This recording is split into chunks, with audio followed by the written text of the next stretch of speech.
Estas famílias dividiram suas experiências com portadores de doenças raras, médicos e deputados da Subcomissão de Doenças Raras da Câmara. Rafaela é a única criança no mundo diagnosticada com ataxia epilética. Com 11 meses ela manifestou os primeiros sintomas da doença, né?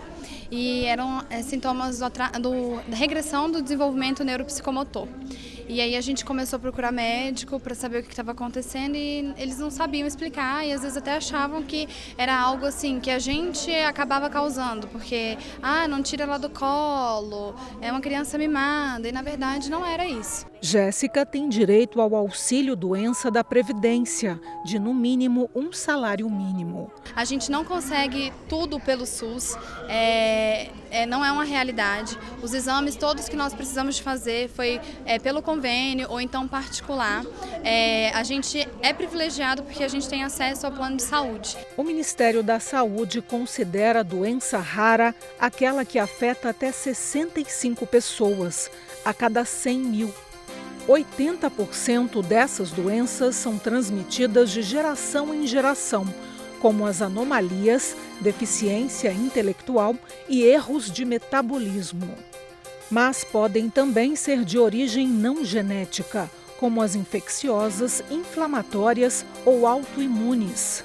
Em todo o Brasil, o SUS faz o diagnóstico de 5 doenças raras por meio do teste do pezinho. No Distrito Federal, uma lei garante um número maior de testes. A gente tem tentado deixar em legislação federal algumas leis que foram exitosas aqui no Distrito Federal, como a ampliação do teste do pezinho, que é uma lei minha, distrital, e tentar trazer isso para o âmbito federal, porque as pessoas às vezes colocam um custo disso, mas aquele custo é inicial. Se você consegue tratar preventivamente uma doença rara, você vai ter uma redução de gastos também na nossa rede pública. O teste do pezinho aqui no Distrito Federal ampliado é em torno de R$150. Tem paciente que a gente diagnostica assim, com 10 dias de vida, 11 dias de vida, as doenças que são graves, que de outra forma, às vezes passam de hospital para hospital, internação, UTI. Quanto que custa um leito de UTI por dia? A lei garante o diagnóstico e o tratamento dessas pessoas, mas a eficácia disso esbarra na falta de infraestrutura. É insuficiente o número de médicos geneticistas no país. A incorporação de novos medicamentos pelo SUS tem problemas, porque doenças raras exigem remédios de alto custo. Os chamados medicamentos órfãos, produzidos para pouquíssima gente. Também não se sabe sobre a eficácia desses remédios, porque os testes são feitos com poucas pessoas.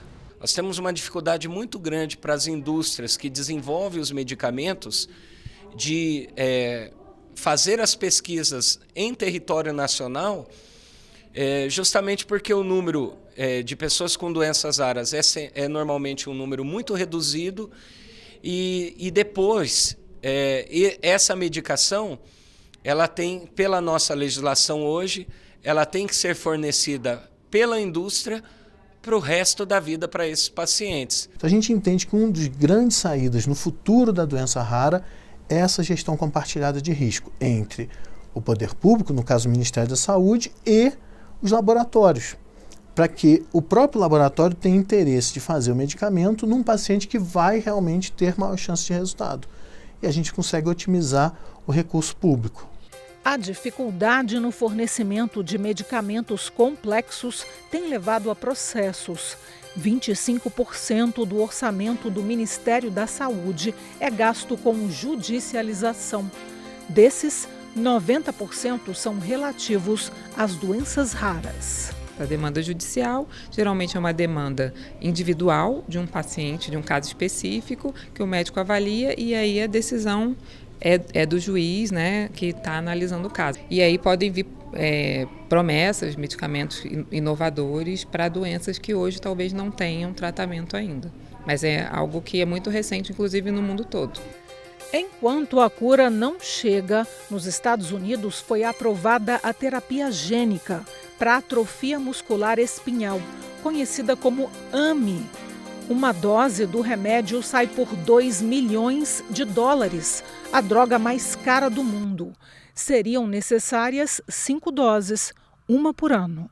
Geralmente é realizado através, sim, de uma injeção, né? E pode ser utilizado um vírus que carrega uma informação genética, né? Que eu quero corrigir na pessoa que vai ser tratada.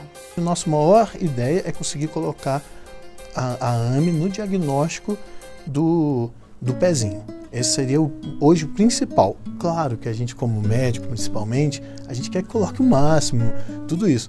Mas a gente entende que tudo tem que ter um orçamento para isso, entendeu? Então a gente tem que estudar essa questão do orçamento para colocar. E foi a indicação da subcomissão que se consiga colocar o máximo de exames, que se estenda os exames do teste de pezinho dentro da disponibilidade do orçamento do Ministério.